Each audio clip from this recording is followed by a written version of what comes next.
don't think I own a single like designer t-shirt or jeans or... Yes, you do. No, I actually don't. Yes, you do, Elliot.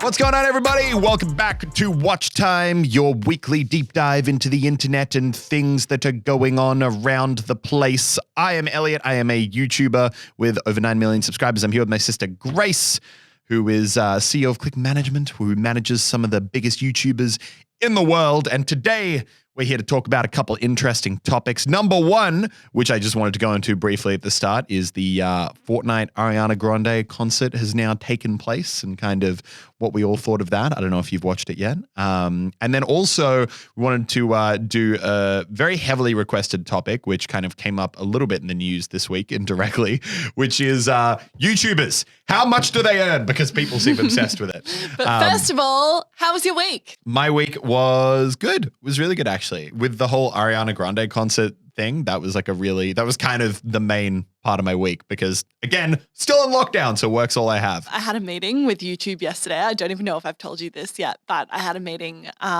with YouTube. And they were just like, oh, how's everyone going in lockdown? And I was like, look, fine, like pretty good, to be honest. I was like, Elliot's like really smashing through his stream hours. And they were like, Elliot is really smashing through his stream hours. They were like, he is streaming a lot right now. I was like, yeah. Nothing else to do.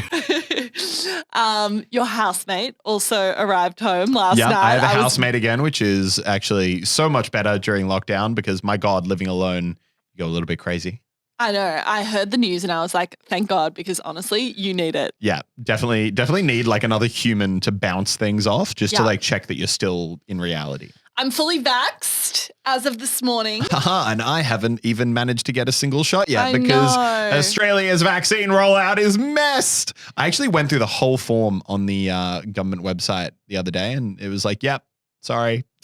But I am fully vaxxed. I'm feeling the 5G running through my veins. Oof. Bill Gates and I have never felt more connected. Your internet speed has never been faster. It's never been faster. But no, for real, I think it's obviously like kind of hard. It's not necessarily that easy to get vaccinated in Australia right now. But if you are listening in Australia, please do, because God knows how long we're still going to be here. I want to leave my house. Literally, I was like reading an article yesterday and they were like, yeah, look, the borders will still probably be closed by Christmas. And I was like, amazing. Fantastic. Once again, thank you. A COVID Christmas. I'm going to cry myself to sleep. What else is going on? I feel like the team's been pretty good working remote. Yeah, it's been, I feel like everyone's kind of, I mean, we're pretty experienced at this stage, all the Click Management people working from home, but everyone does such a good job. But the real big thing in the last week was the concert, and did you watch it? I have seen videos post. I didn't watch live. Did you watch the whole thing start to finish? Not the whole thing. Oh God. Absolutely weak. I thought it was so interesting. Debrief me. Give me your first impressions. What were your hopes and dreams? Did it exceed? Did it miss the mark? Blew me away. Absolutely. Not even a question. Wow. I think what always amazes me though is, man, I can't imagine being the Fortnite developers. Like, on one hand, you get to work on some really cool stuff, but man, after a while, it must get really exhausting having to just like do all these things and constantly have the community say, oh, it's not enough. I do not know any game that does as much as Fortnite, but also gets as much like hate for saying they're not doing enough. Do you think it's a vocal minority on Twitter though? No, I don't. I think it's like a weird sentiment that people don't actually think about, but they just say. Like, there's one YouTuber who I think he used to upload glitch videos. I forget. He doesn't upload as much anymore. But he always does really high quality recordings of like the live events. And anyway, so I was on his socials like looking at that, and he made some tweet being like, "Oh, basically, Orange Guy." That's his channel name. You wouldn't know it. But basically talking about like, oh, how back in the day he had faith in Epic Games and thought they were going to do the right thing, but it's constantly been eroded. And this season and like after the event and everything, he's now got like no faith, but like looking over at Warzone and Apex Legends, seeing those games thrive. He doesn't understand why Epic isn't doing better. It's like, dude, I'm sorry, but like Epic Games right now is dropping more content in a single season, arguably in a single month, than a game like Apex has dropped in its entire life cycle. Every single week at this stage, Epic is dropping a giant new skin collab with a huge IP. They're putting new items in the game. The map is fundamentally changing. And then within all that, they're also keeping this narrative going. They're dropping ridiculous collab live concert events. The collabs are getting out of control. I feel like I can't keep up with the collabs. Yeah, no, it used to be like, oh my God, Fortnite with Star Wars. And now it's just like, oh, yeah, they got another Marvel collab coming through. Like, yeah, standard week. What, Superman, DC? Yep, by all means. Ariana Grande, yep, Not get surprised. that in here. Marshmallow's back, yep, we knew it. Like, they are actually pumping so much content. They are doing so much as a live service game that, like, it's not even like a competition, I think, when you compare games like Apex and Warzone. And don't get me wrong, you can still enjoy Apex, and I know a lot of friends who are loving that game right now. But I think if you're objectively just talking about the work that Epic is putting in behind Fortnite to keep that game feeling fresh, consistent after people have been playing it nonstop for 3.5 years, you are objectively wrong if you think that Epic isn't doing like putting enough work and updates into the game. Whether or not you love the updates and whether or not you think the changes are like, oh, I don't like this new item. Objectively, they are doing so much. They're at the forefront. They're at the forefront. Absolutely. They have like everyone else is playing checkers while they're playing chess, but not even chess. They're playing like supercomputer chess while everyone else is playing. They're in VR. They're literally all these other developers are playing noughts and crosses in the sand with sticks while they're playing like 8D checkers and chess. In space. The point is in space. The point is Epic is doing so much right now that it is just like a content overload, and it's honestly incredible to me. And I really hope they can keep it going. This season feels like the season where they've really been the most consistent. They've been hitting the right marks. They've actually been adding stuff and content that works well. And man, I hope they can keep it going because it is pretty awesome to be like doing that weekly update content at the moment. So here's something that I had a thought about in regards to the Ariana Grande concert. Now, I love Ariana Grande. Big fan. Huge. I'm probably more in her demographic. I thought it was interesting that Epic chose her as the next person to do such a massive collaboration with, given that I think it's probably not their core demographic. Like, I wouldn't think that Ariana Grande fans and Fortnite fans have huge crossover. Versus like Travis Scott, where it was a lot more. Or Marshmallow, 100% more male dominated. Yeah. Did you see much feedback from people being like, this is cool, but Ariana Grande kind of random? Or I mean, I definitely thought the way they ran the concert, which you haven't watched, was smart. So if you watch the thing all the way through, there's 6 songs total. I think 6. I'm probably hopefully right. 6 or 7 songs total.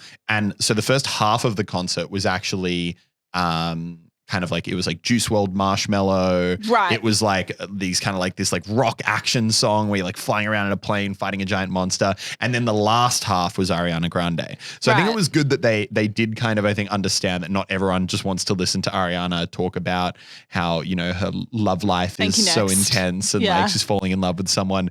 But like, so I think they had a good balance there. You don't want that? But for me, like as much as I might personally not love the Ariana Grande songs as much as the previous ones. Right. I don't know. For me, I'm just most of my time in those concerts isn't as much as the music is great. We love listening to it. It's really more just being in awe of like what Epic is doing and creating around all the music and all the live experiences to make it so engaging. So even if I'm there like not vibing the song, I'm just like watching the graphics, watching the way that they've put this kind of like experience together. And honestly, like, especially at, you know, we've talked about this in previous weeks in a time when the whole idea of like VR, you know, digital concerts is becoming like a bigger thing and people like going to concerts in VR. I think that, don't get me wrong, as much as like the Splendor one that we talked about a few weeks ago was really good, and as much as like putting together a whole festival in the style that Epic did would be so hard. I think what Epic has done with these concerts is they've created, I think, what is just objectively the most like the most engaging digital music experience anywhere ever.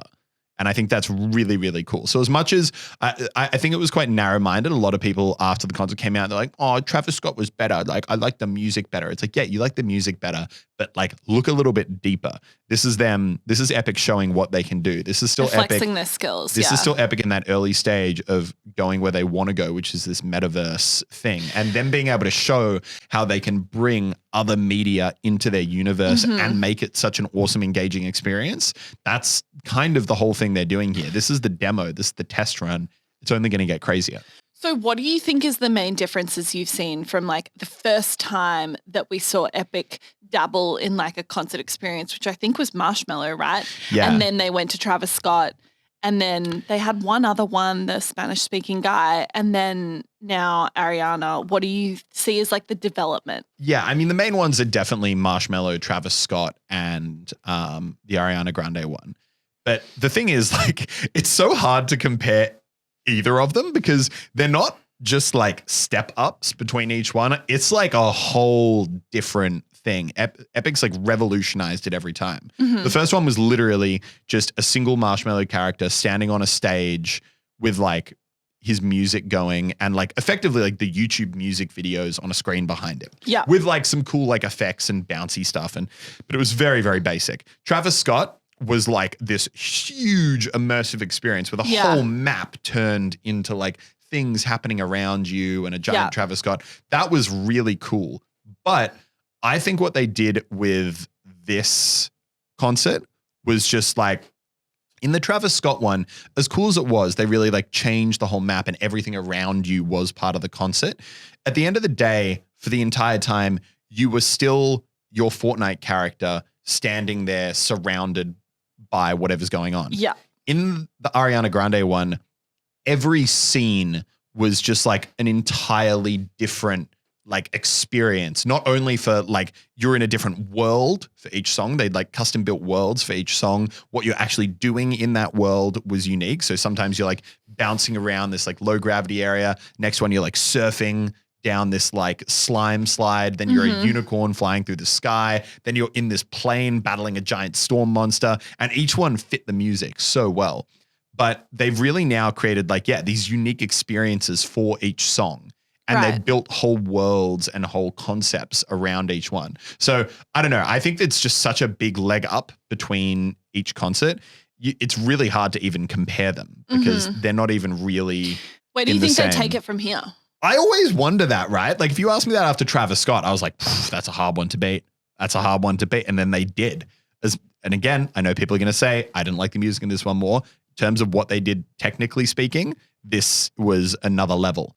It says a lot when companies companies can provide you something that you didn't even know you wanted. Yeah. You know, when someone like ups the game and you're like, I wouldn't have even thought about how cool that could be, but that's really cool. And this is what I think about. This is what's so cool about most of the stuff Epic does around Fortnite is it's just so much at the forefront of gaming. Like it really is. Like most of the stuff they're doing and have done over the past few years, they basically created live events on the scale that they have and those kind of in-game cinematic experiences, collabs, everything. Everything Epic does and like weekly updates. I think people forget how much Epic has pioneered the live service gaming experience. But everything they do is so much at the forefront. And, you know, occasionally they swing and miss. But I would say they've got a pretty good 70-80% strike rate on what they do. But I think they probably build into, you know, I'm sure they strive for perfection. I think Epic does pride themselves as being like a pretty high quality experience overall. But I also think that when you are moving that fast and you are wanting to be so at the forefront of your industry, you kind of have to build into it that like you're going to be prepared to like swing and miss a couple times. And like you're going to throw a lot of shit at the wall and like maybe some of it doesn't work and some of it's going to be some amazing. Some of it's completely broken. And you're going to learn from the mistakes and take them into bigger things and like, I think like if you're a developer at another studio, like how are you looking at Epic right now and thinking like, it's hard, man. It's hard. The other thing is like, you know, maybe these other studios are doing well, but I don't think revenue-wise they're even touching Fortnite still. Like, I think the crazy thing is much as people feel like this sentiment that Fortnite has fallen off, like we were talking about last week, like we know that Chapter 2, Season 2 was like their highest revenue ever, which is definitely a point where that they've so far announced. How do you know that? Because of the we talked about it last week, the legal case. Oh, right. The like disclosure that they had to put out as part of the legal case. We know that was their highest revenue thing ever. Holy moly. Fortnite is still not on mobile. That's just your reminder that like how incredibly well they're doing right now and they're not on mobile. Yeah. Oh my God. Dude. They just don't need the money. Well, I guess they could always do with more money. Just imagine how much money they'd be making if they were on mobile too. 100%. So at the end of the day, as much as people feel like Fortnite is like falling off momentum wise with players, even though I think they're doing now a really good job of getting it back. I just think these other studios are probably looking at Epic Games and they're like, they have built like, I think what most people would agree is the most comprehensive game engine ever, Unreal Engine. Mm-hmm. Their game is built on that engine. They understand that engine better than anyone. They have enough money that they can hire unlimited developers to build on that engine. Like they're kind of just moving at a pace and with enough like advantages that I don't really think they're catchable. So I think most developers are kind of looking at it and they're like, okay, we're just going to do our own thing. Okay. Here's a question. Say I give you $100 and you're allowed to invest however many of those dollars into various game development studios that you like.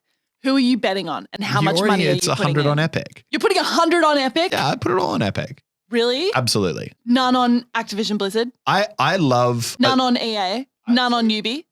Well, because at the end of the day, you're asking me which one I think is going to grow the most and do the most. And I think it's definitely Epic. They're in the best spot. Wow. Okay, I love it. And don't get me wrong, I love the stuff that other developers are doing.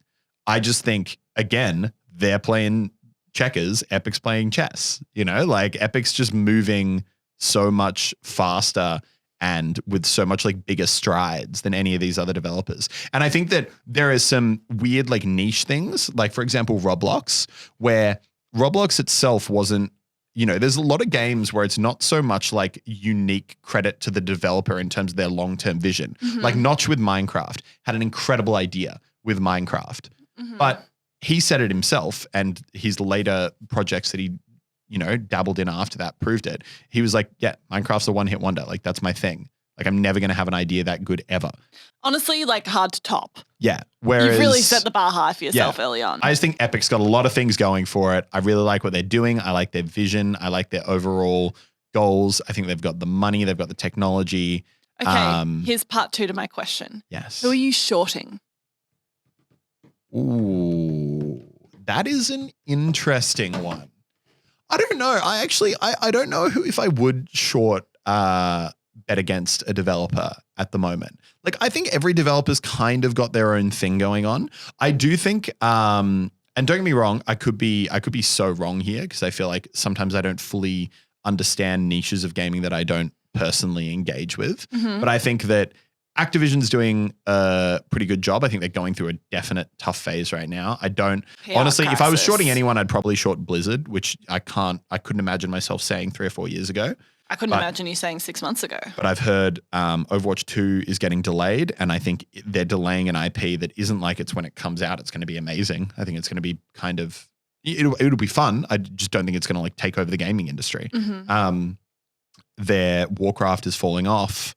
I think Activision, their IP is still strong enough.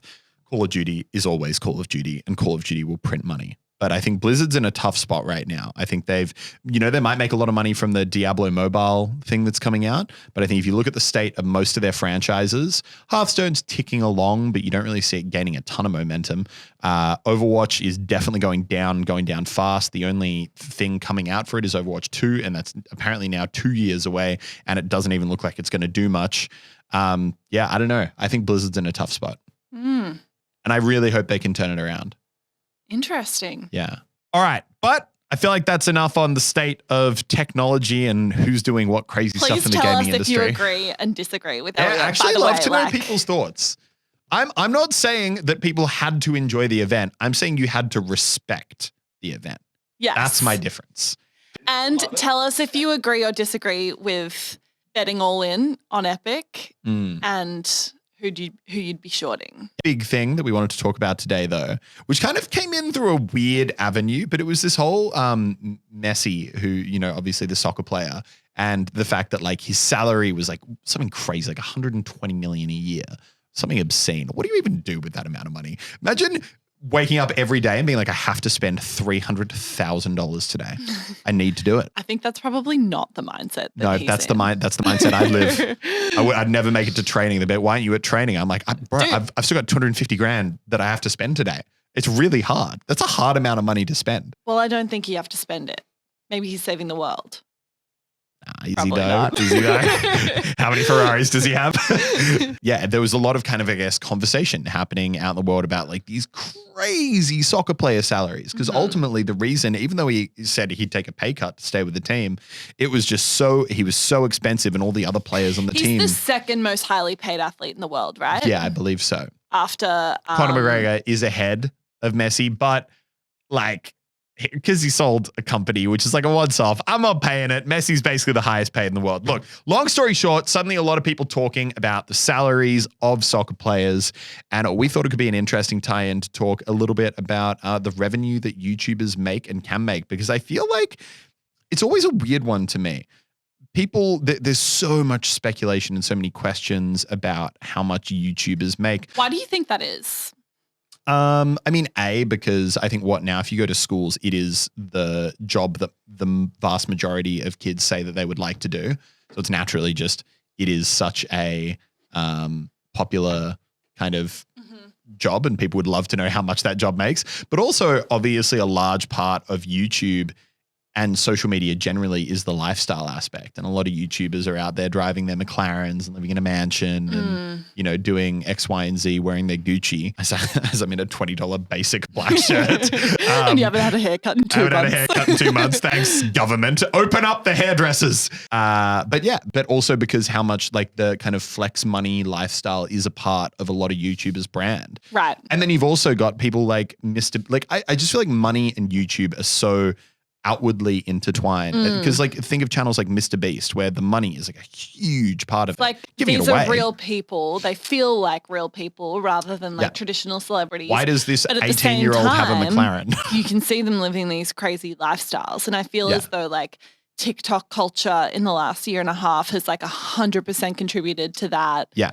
And now you see literally teenagers living in these like stupid mansions in LA, driving European bloody cars everywhere, eating out every night, just wearing new outfits every day, like showered in bloody designer. I find that culture difference really interesting between Sydney or like Australia and LA. Whenever I'm in LA, I think, man, if I was living there, I would like, it's almost like this obligation to spend money. There's just this culture that like, it's almost like this ladder climb competition of like who can show off how much money they have the most. Your friend's got a Ferrari 458, so you then buy a Ferrari 488, and then he bought a mansion, so now you got to buy a mansion, and he's wearing Gucci. You got to get the latest season of Gucci too. Like, it's so expensive.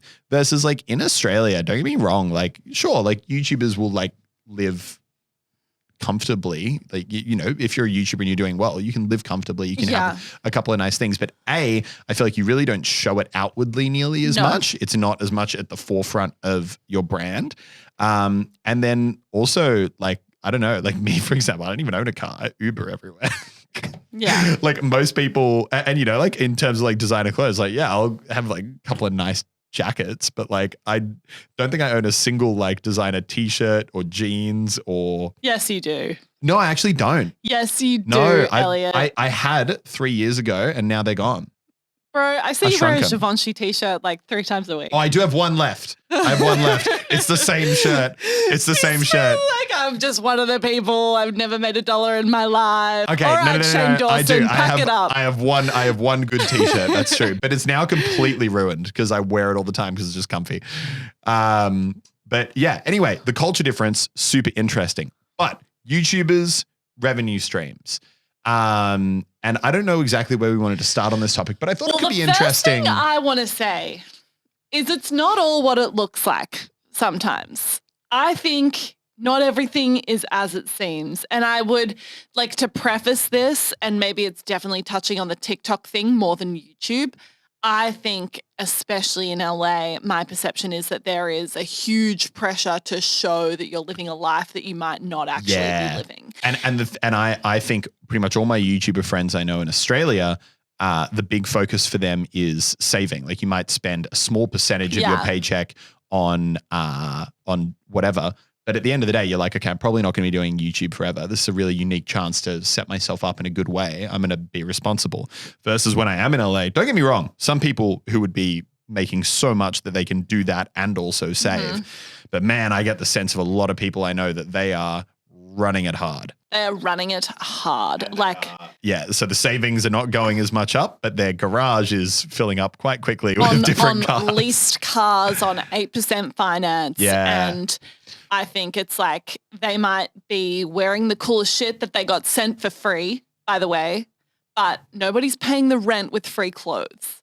And I think that's really important to remember. I think there's like a huge influencer culture where it's like you might be getting a huge amount of free product. That absolutely is there. I think there's a lot of PR that's done in the US, like more so than that's done in Australia. Yeah. I think there's like a lot of people that are getting mass amounts of like free product and free clothes and free skincare and free games and free whatever. But how many of those people are like making a full-time salary off that, I think is one question. And then I think there's another one where it's like, okay, they might be making a lot of money, but it's like they're making hay while the sun shines. I was actually going to say I slightly disagree. Oh, okay. Because as much as I think a lot of people will spend at a high level to really kind of like, and they can be earning a good amount, but also spending that same amount. Like you think about, say you're making, I know car prices are different in America, but say you're making 40 grand a month. Let's say you spend 10 grand of that on clothes, another 10 grand on like your food and wherever you're renting. And then you have a nice car. That 20 grand is probably what that nice car is going to cost you over a year or two, like every single month.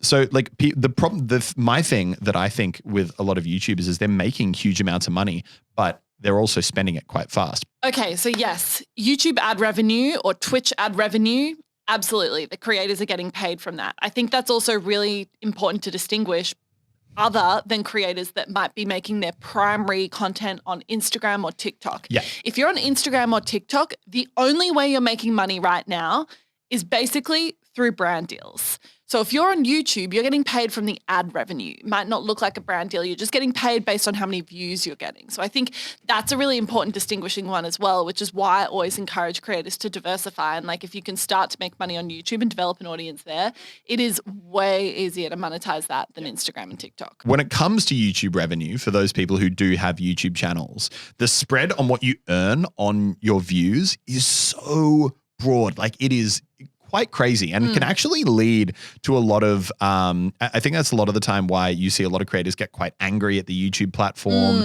And there can be like sometimes this weird tension between creators because at the end of the day, the same with any job in society. If you're going to your job, let's say you're a cashier at a grocery store and you're there and you're like, doing your work every day and you're getting $15 an hour. And then you turn to your left and you see another guy who's been there the exact same amount of time, doing the exact same work that you are to the exact same standard, but he's getting paid $100 an hour. So what Elliot's talking about is how creators are paid, which is basically on what we call like a CPM basis or a cost per milli, which I don't know why basically they use means how much money you get per 1,000 views. Yes. And the spread and how that number is determined is quite really uncertain among the entire creator community. Some people might be getting paid 50 cents per 1,000 views. And others could be getting $10 per 1,000 views. Yeah. So not a lot of difference between 50 cents and $10, but over millions of views, someone's getting paid 20 times as much for the same number of views. That means let's say there are two channels getting 100 million views, and I know times where maybe not quite to that extent, but I know I know multiple times from people I know personally, people I don't know personally, where there have been two channels that say get roughly 100 million views each in a month. one of them could make 700, 800 grand on that 100 million views in a month, and the other person barely goes over 100. Obviously, incredible revenue numbers all around. Everyone's doing very well and is very lucky to be where they are. But if you're that person making 1/8 of that other creator for the same work, that's a big difference. That can get very, very intense. So I think that's probably a good starting point to give you guys perspective on how much creators earn. Now, obviously, not every creator is getting 100 million views a month. That is an astronomical number. Normally, only some of the biggest creators on the platform will really reach that. And I think an average CPM, probably a good one to work with, is between like $4 and $5 for every 1,000 views. So if you're getting 100 million views a month, you'd be making 400 to 500 grand a month just on your ad revenue, which is crazy. Now, you can kind of go look at whatever channels you're curious about, use that number, extrapolate it out. It gives you a rough idea of how that person is generally doing across the board. But like Grace said, that isn't where a lot of creators probably get the majority of their revenue, because obviously sponsorships are a huge thing on YouTube. And the spread there is, once again, quite vast. But interestingly, normally it really comes down to the kind of direct integrations also have normally like a CPM. Now, a lot of the time that is just determined as like a flat fee before you even do the video and create the content. But normally that CPM is significantly higher than what YouTube would be paying for each ad they put in front of the video. And that's because obviously it's integrated directly in the content. You, the creator, are promoting the product. Yeah. It's just generally a much more effective way to promote something. So while a normal video CPM might be, $4 to $5 for every 1,000 views, an integration will, what do you think? Like between $20 and $30 a lot of the time? Yeah, definitely. It's kind of like that's kind of like a safe one. And then a lot of the time you do get ones that go even well above and beyond that. So obviously most creators aren't doing sponsorships on every single video. And just to add to that, obviously how much you get paid for brand deals is going to vary a huge amount based on the brand, based on how much it fits with your normal content, based on what time of year it is, based on if you're generally like a very brand safe creator, you don't swear, whatever you produce as content is like pretty accessible to a wide audience, or are you creating super vulgar content that's like not very appropriate for a huge audience? And a lot of the time as a creator, you can get offers that would normally be like well below the normal rate you'd do for like a sponsored video or a sponsored integration. But a lot of the time, like I've gotten sponsorships before where I'm like, oh, I wanted to cover that anyway. Like, I was going to make that video. Like Fortnite early on sponsored me to do my first Fortnite videos. Like, fine. Yeah. And I was like, have to pull my arm. And I was looking at the game. I was like, man, that game looks like it'd be really fun. I was probably going to do a video anyway. Yeah, okay, fine. I agree to your deal. And the only difference is I was going to make the video regardless, but you just put sponsored in the video. So yeah, there's a lot of those like great win-win ones. But I would definitely say they're kind of like the two core categories where the vast 99% of creators probably make the majority of their revenue. Yeah. But are there any other revenue streams you want to go into? Well, I think it's like for most people, that's probably where a huge amount of their money is made from. I would also say like a lot of creators might be doing merch or their own products or that sort of thing. I think if you're able to do that, that can be incredibly lucrative. And I think ultimately, if you can aim to be creating your own products and merch, then that is a brilliant aim for all creators to have, I think. Ideally, you want to get to a point where you're not having to rely on brands to pay you and you're able to promote your own brands, in which case you're not just working for a fee, you're working for the profit of the overall product. Yeah. And that's where I think a lot of like great creators are headed. And I think you can see that more and more. I mean, I think that honestly, the blueprint for it is the Kardashians. And you see that like they used to do a lot of brand sponsored Instagram posts and that sort of thing a few years ago. Now, if you look at all of their pages, they're promoting brands that they own. Kim Kardashian is promoting her makeup line. She's promoting Skims. Kylie is promoting her own makeup line. All of them are promoting their own products because that's where they feel as though they're getting the most bang for buck. Yeah, I think and I think doing own products and, even keeping it basic merch, kind of like YouTuber merch, like clothes, whichever. I think the most interesting part for me personally there is just like how big that spread can really be. because I know some creators where that can literally be their biggest revenue source by far. It can exceed their YouTube revenue, their sponsored revenue, all the other revenue. Merch can be literally it. Versus I know for a large number of creators, merch is kind of like, oh, I do it for the fans because they really want me to do it every now and again. But it's really not like a big revenue driver. It's just kind of like a bonus thing to do on the side. So that one's actually a really hard one to give any consistent insight into because you can't really look at a channel and determine how they're doing off their merch because there's just so many factors at play. You don't have as much transparency around how many units they sold, what their costs of manufacturing are. The spread there is massive. Crazy. And honestly, you never know. And I think more and more creators are working with platforms now. I think that's a new type of deal, I suppose, that we're seeing a lot more than we did 5 years ago. So maybe a creator is exclusive to a particular platform. Maybe they're creating a podcast that's been sponsored by Spotify and they're getting paid to make that. So I think what I think is important though is that the ways that creators are able to monetize their content now is getting bigger and bigger. And, even on a small scale, like I'm thinking about some of the stuff that we do with creators. We work with another company that might manage some of their Facebook pages and we're able to monetize that. We might work with companies that copyright claim. So they'll find people that have stolen their content and are re-uploading it on YouTube and they'll copyright claim that and that can be a source of revenue. So I think the way that creators are diversifying their monetization is getting like more and more as there's like a significant value put on content. And even like content syndication is becoming a huge thing now. So working with companies that might take your bank of content and then re-upload it on platforms like Snapchat and that sort of thing, or Roku, or Disney Plus or something where they have like free space and they need content to fill it. They'll pay the creators to do that. So I think while ad revenue and brand deals is like probably the most prominent ways you see it, I think a lot of smart creators are now thinking about how can they get more juice from the orange and like really diversify how they're making money. And as creators are becoming more and more mainstream, those opportunities are opening up more and more. Like you said, syndication of content. I know people who have had cruise ship companies come and pay a flat fee to put their YouTube videos on the cruise ship in like the, area where people want to watch it. So yeah, I think it's so interesting. There's always new revenue streams opening up, new ways you can kind of monetize your content. But I hope that gave you guys some interesting insight into the world of revenue around YouTube creators.